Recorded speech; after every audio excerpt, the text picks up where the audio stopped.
Hi, I'm Eleanor Meyerhofer, a native Californian designer and digital strategist. In October of 1999, a few years after graduating from design school, I flew from San Francisco to Munich with a fistful of Deutschmarks, a dial-up connection, and an extremely vague plan. 20 plus years later, after a 10-year stint at a global agency, freelancing, and launching 2 online businesses, I'm still here. Now I'm talking to other expat business owners to share knowledge, stories, and inspiration for other non-Germans running businesses in Germany.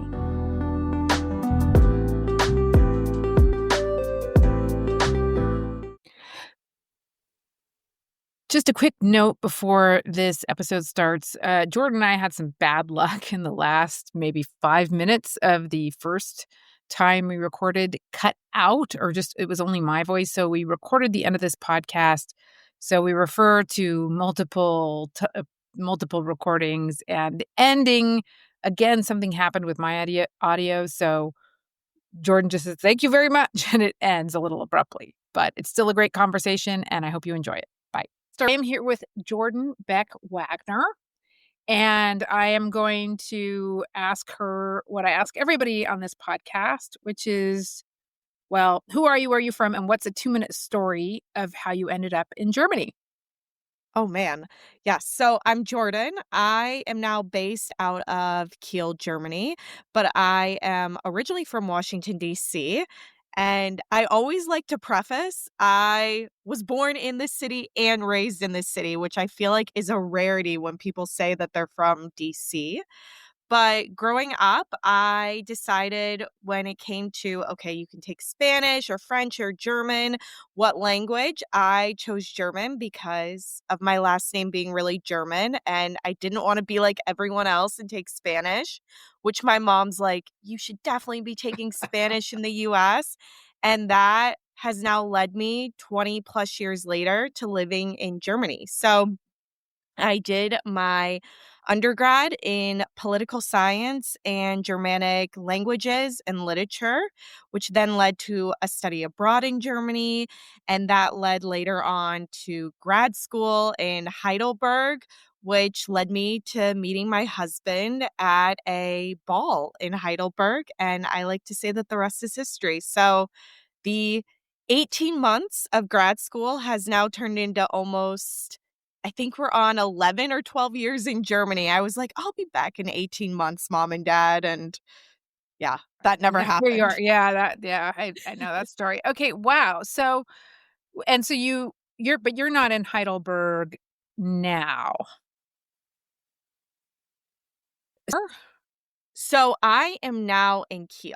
So I did Okay. grad school in Heidelberg for 18 months. And then I thought I'd be leaving Germany. I had met my husband, but we weren't actually dating because German men sometimes take a long time to make a move. Um, so I had finished my studies. I did a master's in American studies with a focus on presidential elections. I'd kind of always been very interested in more top level, like federal government, things like that. So I had already lined up internships at the US embassies in Bulgaria and Croatia. Oh, So wow. I had left Germany. I was there for 6 months between the 2 embassies and then decided, okay, I don't want to leave Europe yet. So I convinced my sister, let's go to business school together in Scotland. So we moved to Edinburgh for a year, lived together, had the best time. And during that year, I had been writing back with my now husband and convinced him, oh, you should fly over for American Thanksgiving. You'll love it. It's so much fun. But the In flight prices are Scotland. in Scotland, yes. So I said, well, flight prices are going up. You Yeah. should probably buy your ticket really soon, which was a bit of a lie. And then about a half hour later, I got a message from him saying, oh, I bought my ticket. And I hadn't seen him for over a year in person. He flew over, we hit it off. And 8 months later, I had moved back to Germany, but this time to Hamburg, where he was living. So I was in Hamburg for 4 years. And then during COVID, we moved back to his hometown of Kiel. So just an hour north of Hamburg. Okay. All right. Well, let's use that to transition because you've got a bunch of projects like online assets. So you've got Wayfaring with Wagner, Hamburg and Beyond. These are blogs. And then you mentioned to me, which I didn't know, you run a community of 1,000 people. Is that right? Yes. And a digital media agency. So Yeah. lot to unpack there. Which one was your first thing? So And why my did you get into becoming a creator? And now it's like a blogger, but now we call it creator. Yeah. Yeah. So like I said, I always thought I would go into politics. That Mhm, was my background. I've had a ton of internship in politics. I think growing up in DC, naturally, you're inclined to having a political career. But I had started Wayfaring with Wagner, which was a travel expat blog back in 2013 when I moved to Heidelberg because I have 6 brothers and sisters, oh, wow. and there was no way I could call them all and tell them what's going on with my life, Mhm, so I was like, mhm. "Just read it on my blog." Yeah. So it really started out as more of this online diary to Mhm, record what I was doing in Germany. Even before that, I had studied abroad in London and worked in the House of Lords for a summer. And my blog there, which was very short lived, 2 months, was called Tea Time with Jordan. So that's kind of then it. Initially, Wayfaring was with Wagner was Beer Time with Wagner. And then everyone thought, okay, do you just only drink beer the whole time? So I had transitioned it later on into a more acceptable name, Wayfaring with Wagner. mhm, But from that, I started meeting other creators in Germany. I started connecting with others, and I realized what really resonated with people were the trips I was going on back then. It was more of a student budget and hopping on the Ryanair flight at 6 in the mhm, morning mhm, and all of that, staying in the hostels, and that then up until COVID, I was doing that on the side, going on press trips in Germany and abroad, and just really love sharing all of my travel adventures. Okay, and was that like okay, you mentioned you got trips. Were you, like, making a, if I may ask, like, livable income off of that? Or was it like you would get perks? It was Or yeah. It was more so just perks. Mhm, Some of the things were paid, but when I moved to Hamburg, I knew that it was going to be impossible for me to get into the political sphere, mhm, and I just had to totally transition into something else. And through this blog, I managed to get a job at a digital marketing agency, mhm, and that kind of then has led to future projects that I've done. But I was able to use that and convince them, okay, I know what I'm doing on the internet. I know what I'm doing when it comes to blogs and things like that. But it was always something I kept as a side project, something mhm. that kind of just filled me up creatively if I was doing something job wise that didn't necessarily always fill me up creatively.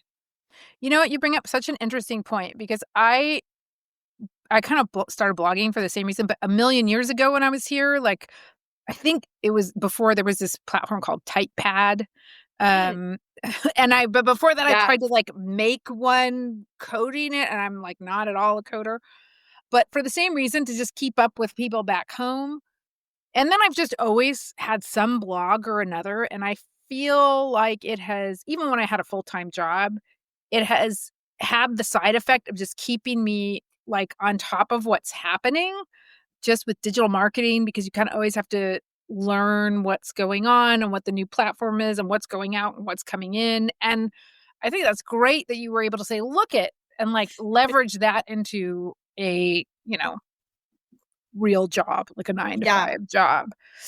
Okay, so tell me, so then Wayfaring with Wagner, you got a job at an agency, a digital agency, and can I ask what you were doing there? Like So I had a couple clients that I was specifically in charge of, but the cool thing about the agency was I was one of the only non-Germans there, but they mhm, hired me specifically. They needed a Native American speaker Mhm.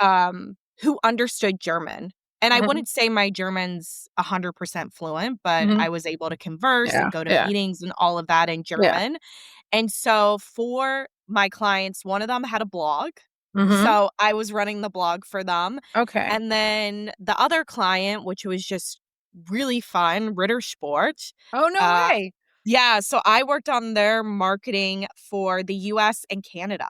So it was just coming up with really fun puns and integrating like a lot of American culture, holidays, cultural references, things like that. So I would also help direct different creative shoots and things like that. So I was able to combine like a more creative aspect while also staying true to my roots, blogging and things like that. That is kind of my dream job. Wait. It was a lot of free I chocolate. was gonna say, did you get and then question.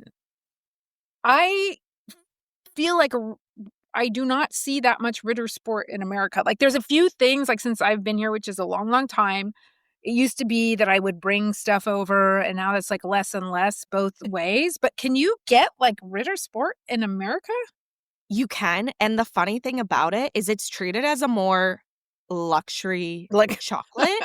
So I think it costs 3 or $4 for a bar in the US, whereas in Germany, it's what, 1 one of it's the yeah, 150, 140, maybe yeah. even cheaper. Although now with all the tariffs, Yeah, who probably like knows? $60, but wait, but where do you sorry, this is, like, total dumb tangent, but, like, where do you like, Trader Joe where is it? Yeah, so it's in Trader Joe's. They don't have all the flavors, Yeah, though.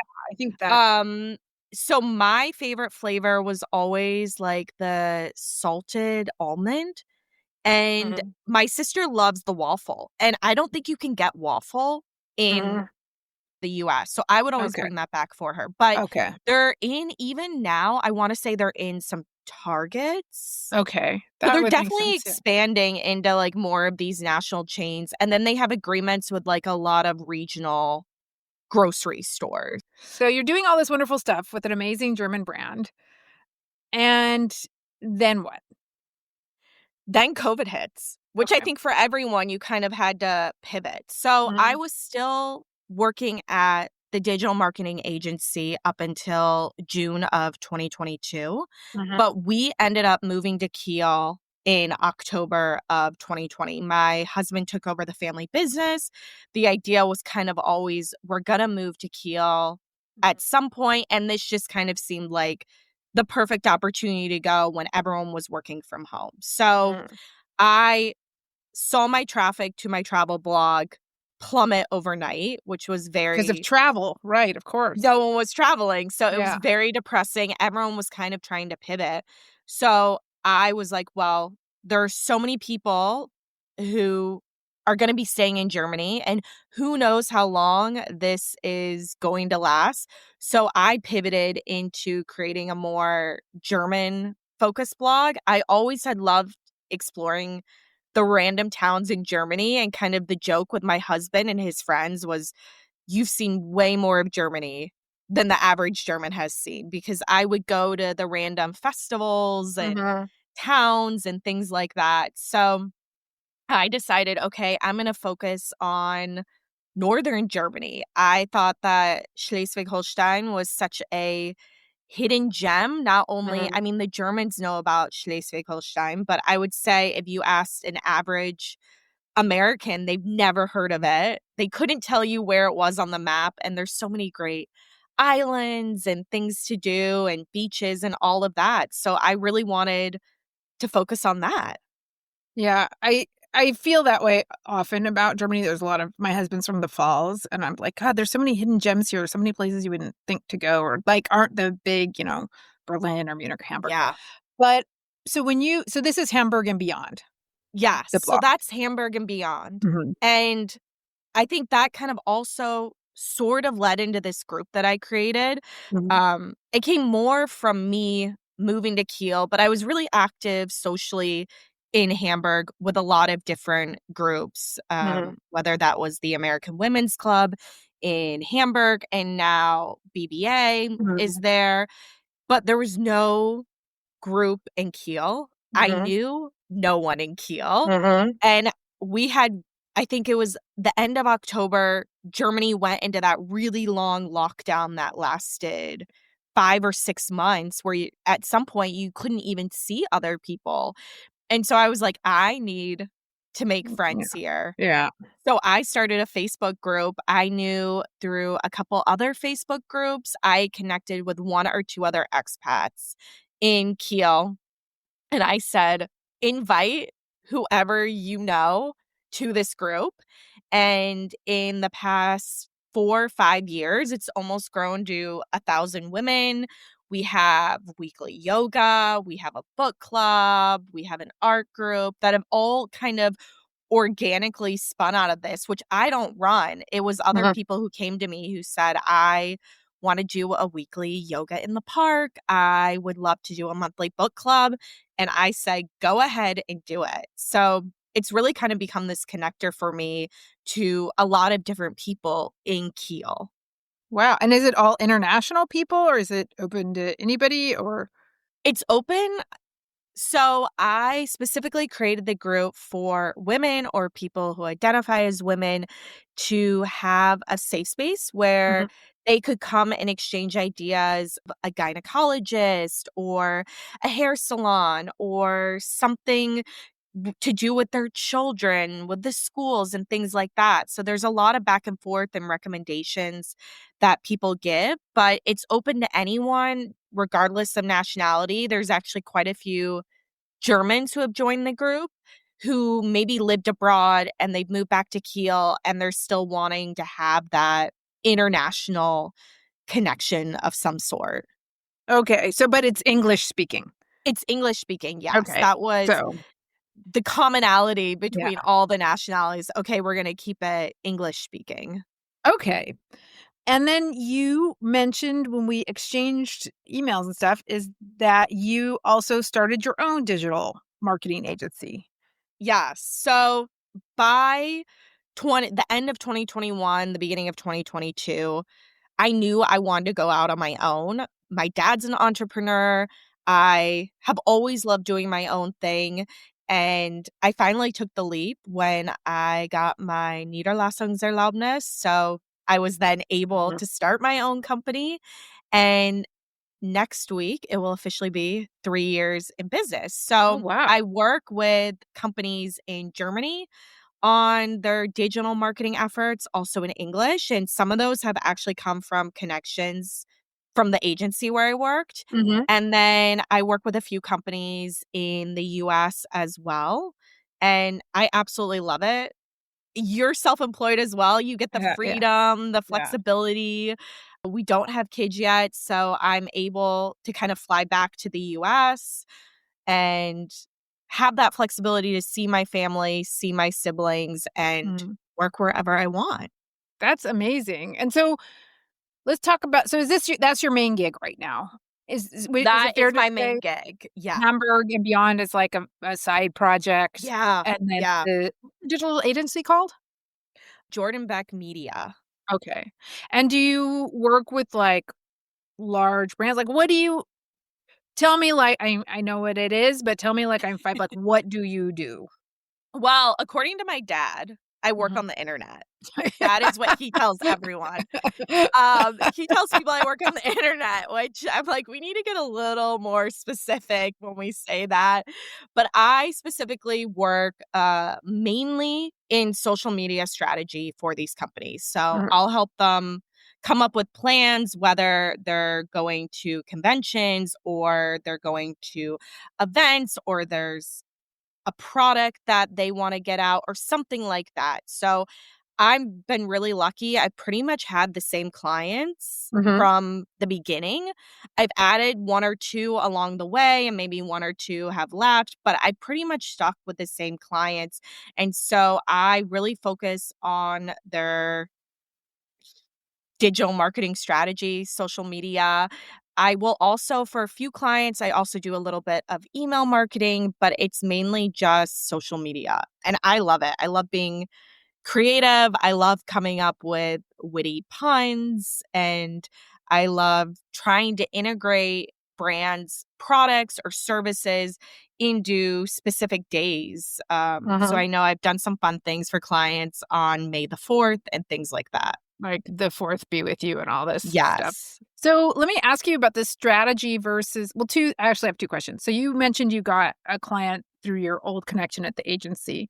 Was that, like, with their blessing? Was it I've known situations where I've had colleagues from the agency that I used to work at, where they had a client that was, like, kind of too small for them, but was, like, the perfect size for him to go off as a consultant and keep working with them. Was it that kinda situation?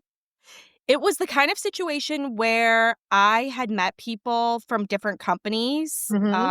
at the agency, and when they moved on to new jobs and they were looking for someone to Oh, help yeah. with social media, that's where they reached out to me because we had just kept that connection Mhm. open. So, I think the number one thing I learned was every single client that I've gotten has been through either word of mouth or having them in my network from someplace in life. Yeah. Yeah, So, it's really I true. I definitely consider myself totally extroverted, so I love being able to keep those connections, and also if it if they weren't a good fit for me, connecting them with someone else where I think that they might also be a good fit. Okay, okay. That's great. Let's talk about I wanna talk a little bit about strategy, so and and also platforms. So, when you come up with the strategy, does that mean, like, you have the ideas and somebody else implements, like, actually does, like, making the creative and scheduling it and doing it and getting all out there, or do you do it all?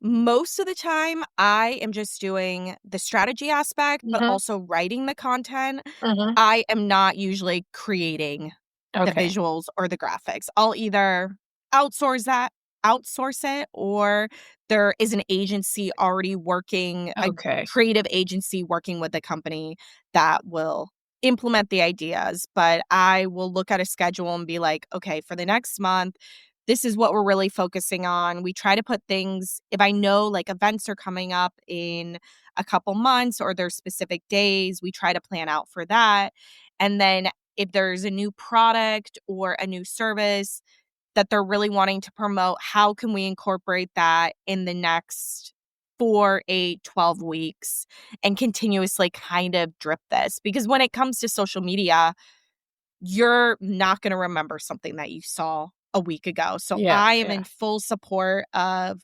reusing right. visuals, reusing content, reusing Yeah, messages because people have to see it many, many many times times. Yeah. before they finally remember it. And I think for a lot of the brands I work with, it's a much more B2B. Mhm. So even posting on LinkedIn and Facebook, which I think are the main channels, especially for B2B. And when you go more B2C, then you're going to be looking at Instagram, TikTok, things like that. But it's also more about the brand awareness and the thought leadership that comes out of it and not necessarily selling the product on Mhm. LinkedIn. Mhm. Wait, B2B on Facebook? Yeah, some of these bigger companies still do B2B through the company pages, which for me, it's more you're gonna be looking at it from like a brand perspective in terms of just brand recognition, things like that, but you're not actually gonna be selling the products or services on I Facebook. guess it but it with I mean, I sorry, I'd never go on Facebook except for groups. For except for groups, like, I'm just Yeah. not on Facebook at all anymore, and Facebook company pages I mean, assume, like, this is through ads, not through, like, Yeah, and posting on their honestly, company page. most of it is just reusing content that's been created for LinkedIn. Like, there's not Okay. specific content being created for Facebook because, like you said, Facebook is not the platform Yeah. anymore. But I think if you're a big company, you still Why need to not? have a presence. And if it's Yeah. just more of a copy and paste, but obviously, LinkedIn is by far the main Yeah. platform for Yeah. these companies. This is making me feel good. I just had a session with a client, and it's like these strategies all apply for, like, more personal brand type clients because I'm like, you can just reuse this on LinkedIn. Like something you Yes. post 6 weeks ago, 2 months ago, I would just like copy paste, and later, like everybody doesn't see it. Like you do not need to be a content machine at all. Um, Yeah. And I'm really lucky that the clients I work with, they get it. So I uh think you can work with companies where you have all this red tape and you need all of these right. approvals, and they come back and they're kind of questioning your judgment and saying, I don't think this is going to work, but they don't really have the expertise in that. And I'm quite lucky that the clients I do work with, they're like, we trust you to make the final decision on what you think is going to work best. And they're all about working smarter, not harder. Uh-huh. So they're the first to say, if this video worked last year for this specific day, say Earth Day or something like that, which at the end of the day, across the board for all my clients, whenever sustainability is talked about, no one really cares. Oh no, I think you just That's yeah. And so you said across the board for all of my clients. Yeah, across the board for all my clients, when it comes to topics like sustainability and renewable things, all of that, audiences don't care about it. And it's horrible to say because that's what you think really needs to be pushed. But my clients have realized, okay, no one is engaging with those posts. We've done them in so many different ways. We've put money behind it and they just aren't popular. And I see that with every single client. So it's like, why put in a lot of money creating new graphics or Mm, visuals when you can just reuse something that you've had the past year. So okay. I'm very lucky that they do give me a lot of leeway in what I think is going to be best. Okay. And I'm curious on the console. That's great that you don't, because when I think of working for firms, I just think, oh my God, all these brand people are going to swoop in at the last minute, and you have to have like a 25-person committee approving something. Like I personally have a ongoing discussion with myself because I really like working with solopreneurs. It's even when you have two people, it gets like sometimes I'm sitting there while like the founders kind of try to get aligned. Like I really just like working with one person companies.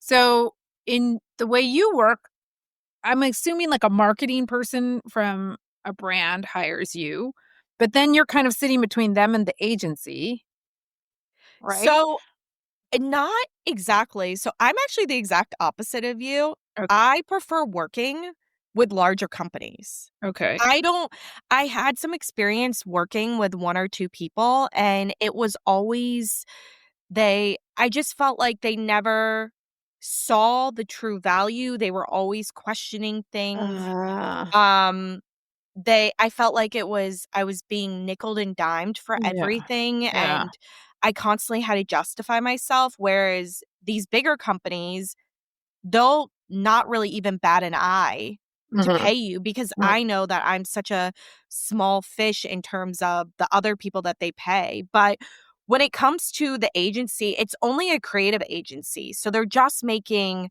videos and graphics, and I liaison directly with them. So I'm working with someone on the comms team or the marketing team, but then I kind of have the flexibility to say, okay, I will go liaison with the creative team, what we're going to create for this posting, and I become kind of the middleman.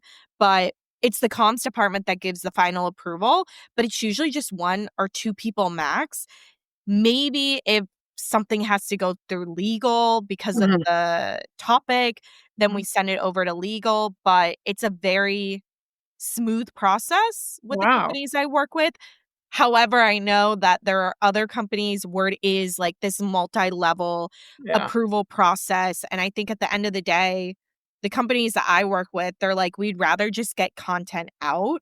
We Yeah. don't want it to have to go through all of this," especially when people forget about what they've seen on LinkedIn or Right. Facebook in 15 minutes, 10 Yeah. minutes. Yeah. Yeah. And so these little creative agencies, they don't offer any strategy. They're really just like implementers? Yeah, so they're just doing, like, a lot of the graphic design work Yeah. and things like that. But they will come back with feedback, like, if I have an idea and I'm like, "Can you create a video? I know it needs something else. I'm open to your ideas." And they'll come back and be like, "Have you thought about doing it this way?" And 9 times out of 10, I'm like, "That is a way better idea than I had, so let's go with it." Okay. And are you speaking German with all these companies? Mainly English. There are 1 or 2 clients I do speak German with. Mhm.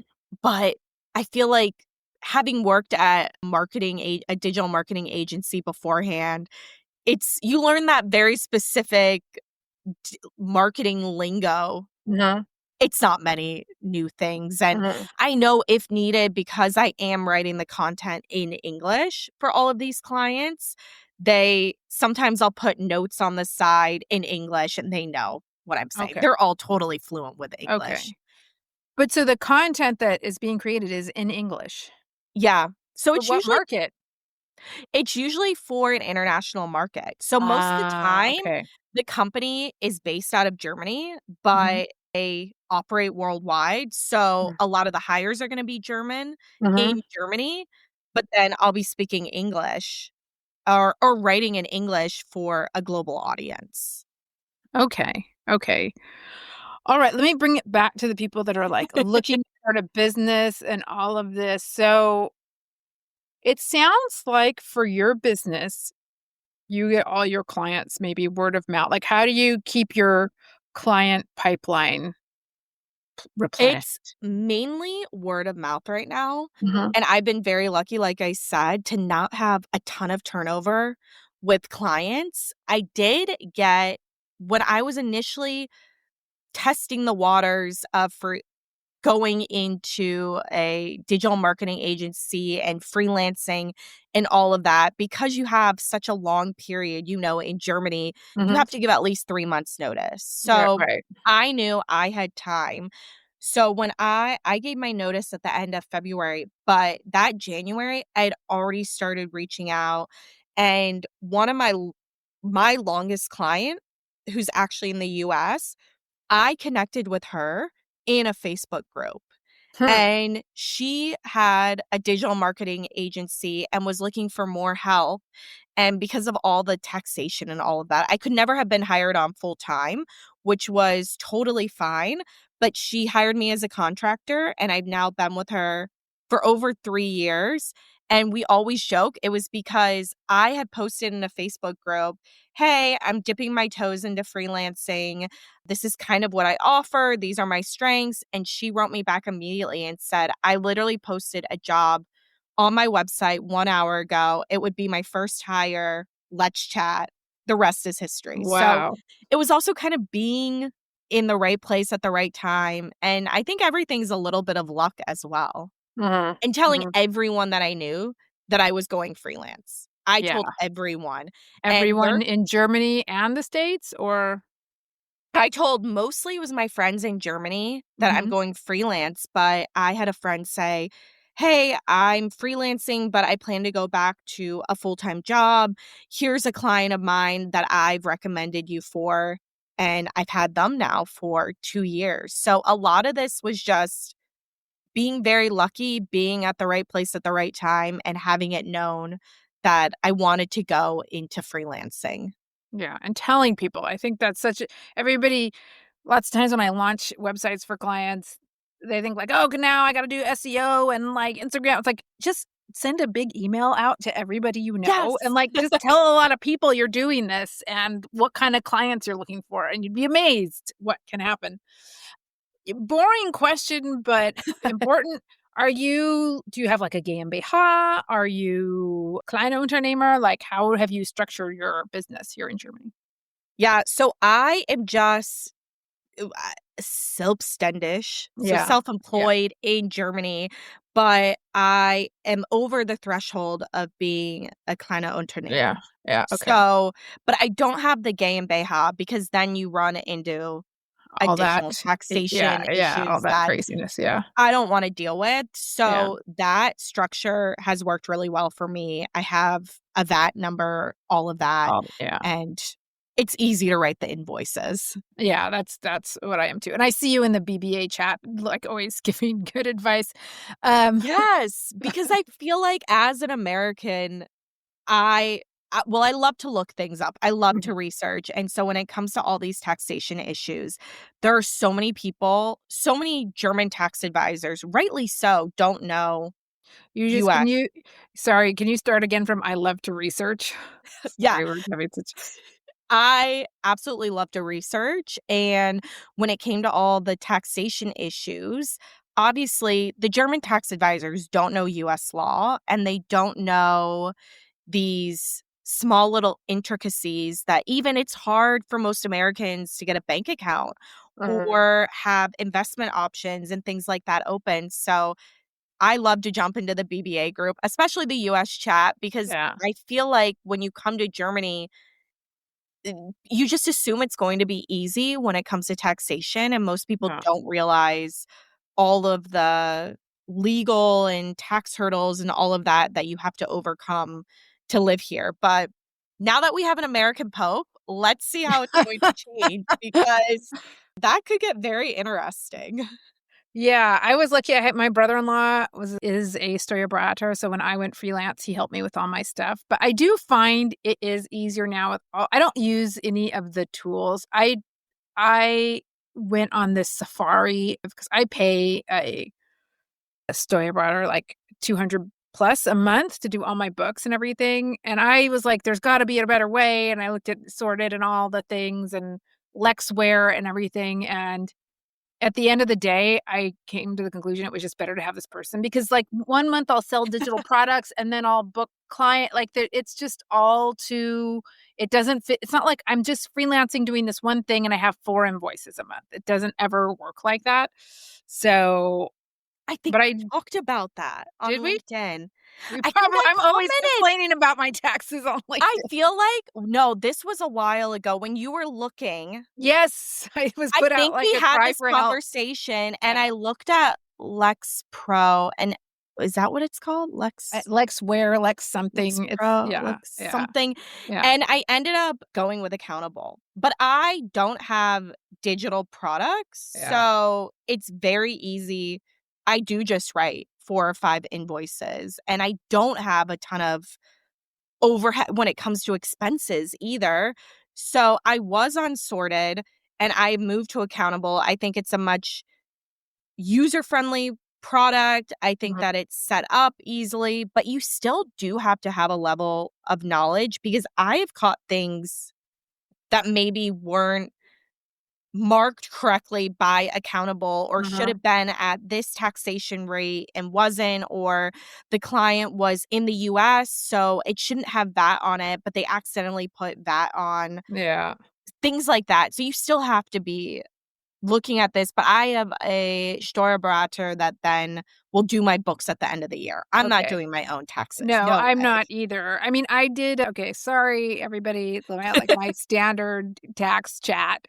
I did last month, I ran a workshop in Berlin, which was great, and it was a PR company, it was for Squarespace. They hired me to give the workshop, and so I had to send them all my invoices plus expenses. So, like, the hotel had 2 different VATs, and I was like, "Do I charge the client the VAT or do I take" it was like this whole thing, and my steuerberater was like, "Tell them loud paragraph, blah, blah, blah, if they have" and it was just to get this stupid thing, it was, like, so complicated. Um, I will say we should, like, have 8,000,000 affiliate links in this. Um, I don't know. know I sort of know. all these tools. Sign up for Accountable, Yeah. sign up for this, get Squarespace through you.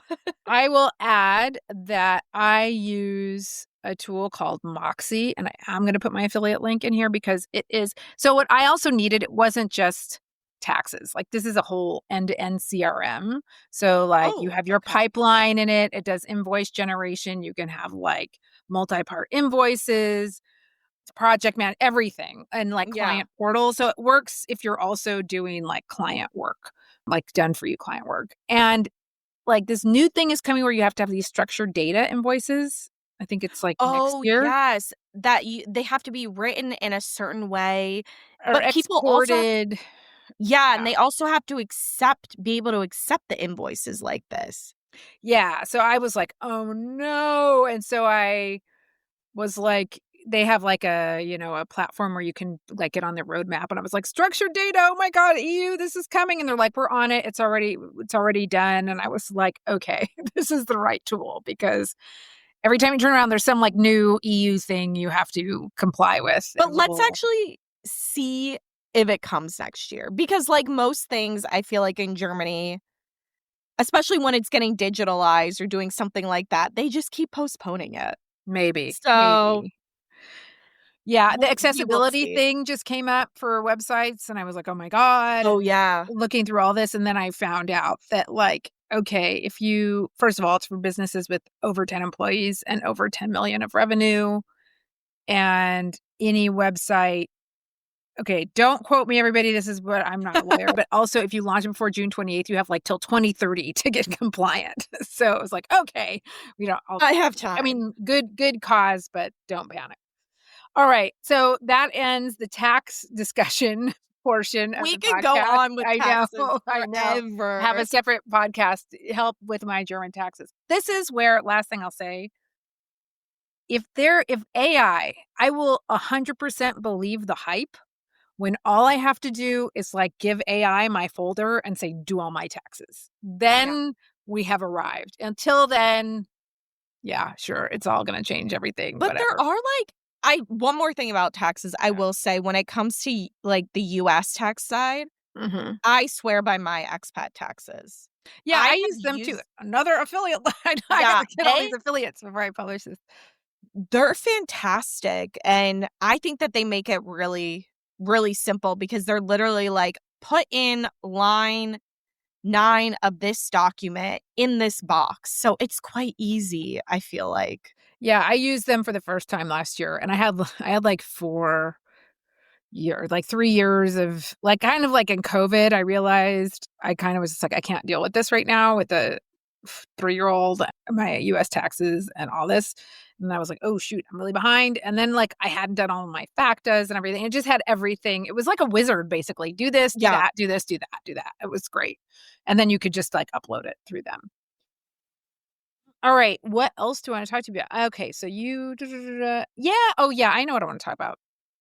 Okay, your blogs, I mean, this is not your main source of income, these are projects, but you will have an interesting perspective. What's really interesting right now, we were just talking about AI, is SEO and AI, and, like, what you're seeing and what your perspective on, like, SEO, worth it or going away? That's the $1,000,000 question, Yeah, isn't that? yeah, So, I feel like Google I mean, Google's really changed their algorithm yeah. in the last year, and I do think they're favoring these bigger websites that don't necessarily have the best information, Mhm. or they're using AI to scrape information in Yeah. a smaller kind of website. So for Wayfaring with Wagner, it was hit very hard during COVID and just never recovered SEO wise, which is also why I don't spend a lot of time on it anymore. Hamburg and Beyond, I maybe upload 1 or 2 new articles a year, and that consistently still performs really well Really? SEO wise. So I have never coming from someone who does social media, shouldn't admit this. I've never done any social media for Hamburg and Beyond. It was Huh. purely I started as like an SEO experiment back in 2020, 2021, where everyone was kind of trying to figure out, okay, what are we going to do? But because I targeted niche things in Germany that not a Right. lot of big travel websites have written about, I still Uh-huh. get very consistent traffic on that website. So I think that some of these nicher things, Right. they're still surviving. But I'll be honest, like I am thinking, or I am in the process of moving a lot over to Substack because I think Ha that ha. is where I think that is where the money generators are coming from. Like, for instance, I used to do a lot of affiliate marketing through Booking.com. And Uh-huh. literally this morning, after being part of their program for 6 or 7 years, I didn't get a lot of income from affiliate marketing, but maybe it was like 100, 200 euros here and there. They sent out a mass email to almost all the travel bloggers I know. And this happened like a couple hours ago, saying that the partnerships are all ending in 30 Wow. days. Yeah. Wow. So we, and when I say we, the travel blogging Facebook groups all speculate, for instance, that Booking.com is getting rid of their affiliate program. They just don't Okay. need it anymore. They're getting enough money elsewhere. So I think people are really trying to find different revenue streams that don't necessarily depend upon affiliate marketing or SEO or things like that. Uh-huh. And that's where I think Substack comes in and kind of will allow me to merge this expat aspect with this more like niche northern Germany aspect. I've been working on like, I'm dripping it out over LinkedIn, but I have a lot of thoughts about Substack and clients on Substack. How are you thinking about using it? Are you gonna, like, try and do subscriptions? Yeah, that would be my eventual goal. Like I said, I'm still in the setup phase. Uh-huh. Um, I have a couple different ideas and templates I've created for newsletters, but the idea would be to kind of turn more of this travel information, still have free newsletters that Mhm. go out, and then turn some of it into paid things. Even I think you saw maybe in the BBA chat, going back to that. I mean, I'm a Mhm. huge, like, point hacker. I Mhm. love point hacking, and that could be a Yeah, yeah, totally another conversation that we yeah. talk about how to do that internationally, but things like that, I would gatekeep that information more and put that Mhm. behind a subscription. Mhm. Or if I'm going on a trip to Zilt, I love going to Zilt, maybe offer up a couple tips on where to go in restaurants and then kind of gatekeep the rest. So I think starting out, it's hard to do a subscription model because you need to have the people that are actually hooked in. And then later on, you can kind of roll out the subscription. So is most of your traffic for, like, the Hamburg site, is it English speakers in Germany, international, 50/50, one or the other? I think that it's a lot of English speakers in Germany.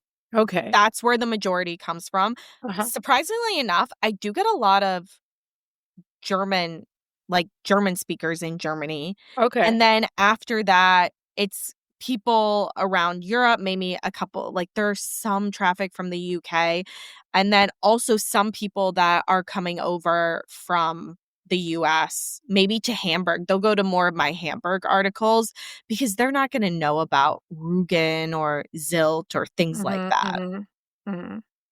I'm kind of bearish on Substack, but I don't wanna, like, harsh your buzz. But if you wanna hear my thoughts about it, I will tell you. I mean, yeah, I'll just leave it at that.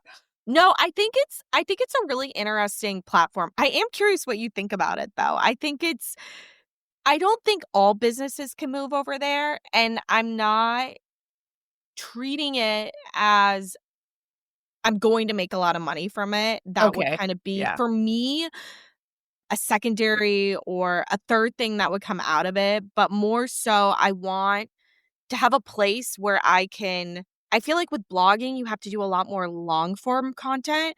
And Mhm. I think Substack gives the opportunity where you can have more of this short form content that's still organized in a more structured way than maybe social media or lives on a platform where people can come and get the information. Yeah. For that, I think it's great. So, like, the people I work with are, like, thought leaders, and I think I alright, you'll see it. I actually posted on LinkedIn today about Substack and having a podcast on it, and I have 2 views about it. I think it is really good for connecting with other people and finding people. I think going on there and thinking you're gonna be a creator and make a bunch of I think we were at peak subscription. There was even an article in The Atlantic Yes. about this. It's a very big walled garden, so I think it's worth being on, but if anybody thinks they're gonna, like, get a zillion subscribers. Like, all I see right now is journalists going like, "My subscriptions are falling," and, like, well-known journalists. Yeah. Um, so then I guess I will just try and wrap this up, although I could go on talking for a long time, like all this shop talk.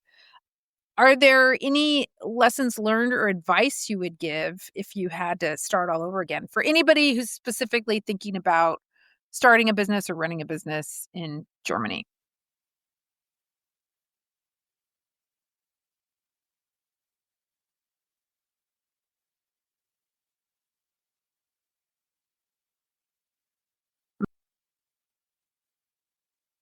Sure. If I was starting from the beginning, I think I was very lucky that I had a couple friends go freelance before me. So they were kind of able to tell me, okay, you should contact this, you should contact that. But the first part would be not to wait until, especially if you've left your job, don't wait then to start trying to find clients and things like that because you have such a long period that you have to give notice. I had a 3-month period at my old job and during those 3 months, I was already looking for clients, I was already networking, so I told everyone and anyone that I was starting a business, and I got very lucky in terms of networking and getting a lot of my clients that way. And I think the standard answer that everyone gives is, like, getting a good tax accountant or Yes. using a good program to do your taxes. So I started with Sorted, Mhm. but then I realized it wasn't robust enough for what I needed, and so I ended up switching over to Accountable, but Mhm. that whole process just took so much time. I Yeah. wish I had done a bit more research into the programs and not just, like, jumped into the first one. That would have Mhm. saved me a lot of stress, in the long term. Okay, so, it's never too early to start looking for clients and, get good tax software.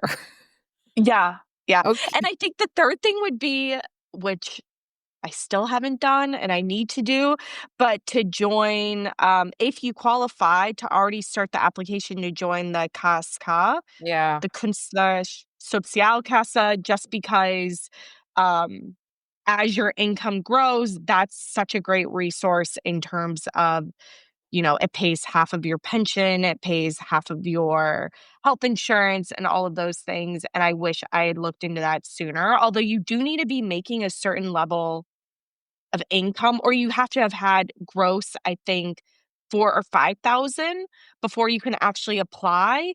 So you can't kind of do it off the bat because they need to see invoices and things like that. Is that true? I did it so long ago. And just for the people listening, this is it only is for people in like bildende Kunst, like certain industries like painters, designers, influencers count. Um I'm regularly getting mails from them saying like, "Are you a IT person?" And I'm like, "Believe me, I'm not IT. Like, here are all the sites I did." Um but I did it so long ago. I but I think you can be in it when you're can you be in no, you can't be in it when you're fest angestellt. But I felt like I just jumped right in after I quit my job, but maybe they've Yeah. changed things. So you have to show like a couple months worth of invoices. They have loosened the rules in terms of who can apply. They used to be like much stricter. And now there's a bit more leeway in terms of if not all your activities come from, some sort of art profession, especially with social media. Some of it is organizing, like scheduling postings, all of that, Right. which they don't count Mhm. even though that takes up, like, a half a percentage of my time, not even, Yeah, but I do know that you in order to continue to qualify year after year, you have to make a couple thousand from your profession, right. so you have to be able to show that with your invoices, but once you apply, the good thing is if you applied in March and knowing kind of the German system and how long it takes, if they don't accept you till August, they'll retroactively cover Okay. you starting from March, so that's a nice thing to kind of keep in the back of your mind. Okay. Well, Jordan, thanks so much for coming on the podcast multiple times. And do you want to tell people where they can find you? Yeah, so you can find me on LinkedIn. Just search my name, Jordan Beck Wagner. I'm also on Instagram at Jordan B. Wagner. So those are the two easiest places to find me and connect. Thank you so much.